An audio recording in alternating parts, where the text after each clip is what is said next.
And happy new year.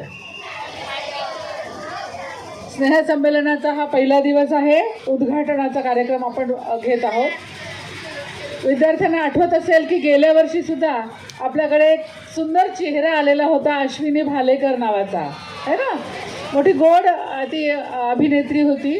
त्यानंतर Tangde sir आलेले होते, बरोबर आहे, आठवत आहे. एकदा रेखा बैजल आल्या होत्या, आठवत आहे. हां, तर आपलं हे स्नेहसंमेलन हे दरवर्षी अत्यंत उत्तुंग नेतृत्व घडवणारे जे कोणी आहेत अशांना वेचून इथे तुमच्यासमोर आणून उभे करतो. त्याचं कारण हे की त्यांच्यातून तुम्ही प्रेरणा घ्यावी आणि तुम्ही त्याच्यातून तुमचे स्वतःचे छंद जोपासल्यानंतर आपण कुठे पोहोचू शकतो. म्हणजे अश्विनीला अभिनयाची आवड होती तर ती नॅशनल पुरस्कारापर्यंत पोहोचली, किंवा तांगडे सरांना नाटक करायचं होतं आणि त्यांनी नॅशनल पुरस्कार मिळवले. रेखाताईंना सुद्धा नॅशनल पुरस्कार आहेत. सेवेकर सर तर आंतरराष्ट्रीय ख्यातीप्राप्त लेखक आहेत.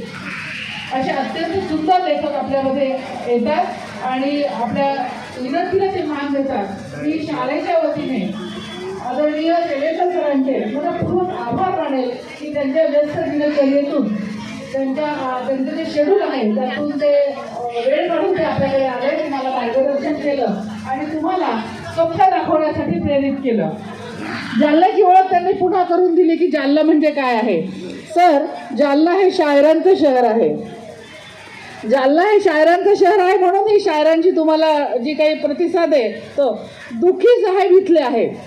राय बहादूर दुखी नावाचे एक प्रसिद्ध शायर जालन्याचे आहेत. बाजार चित्रपटाची गाणी जालन्याने लिहिलेली आहेत सर. त्यामुळे मराठी असो नाही तर हिंदी असो नाही तर उर्दू असो, सर्व भाषिकांचं हिंदी शायरीवरती खूप प्रेम आहे आणि हे तुम्ही दाखवून दिलं. सगळ्या विद्यार्थ्यांचं पण खूप कौतुक. आदरणीय मुख्याध्यापक सरांनी अतिशय नेटका असा हा कार्यक्रम घडवून आणला.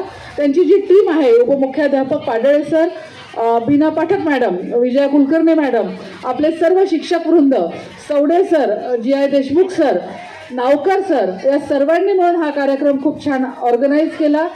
इथून पुढे 3 दिवस तुम्ही अत्यंत आनंदाने राहा. सगळ्यांच्या चेहऱ्यावरती डोळ्यामध्ये मला असे टवटवीत दिसत आहेत. ही टवटवीतपणे तुम्ही 3 दिवस खूप आनंद लुटा.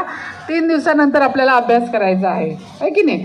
त्यामुळं हा ब्रेक हा तुम्ही खूप एन्जॉय करा आणि आपल्या आयुष्यातला आनंद हा आता संन्याशी सरांनी सांगितल्याप्रमाणे लिहून पण काढायला शिका. सर्वांना स्नेहसंमेलनासाठी खूप खूप शुभेच्छा. खूप खूप आनंदात राहा. Thank you so much. Happy new year.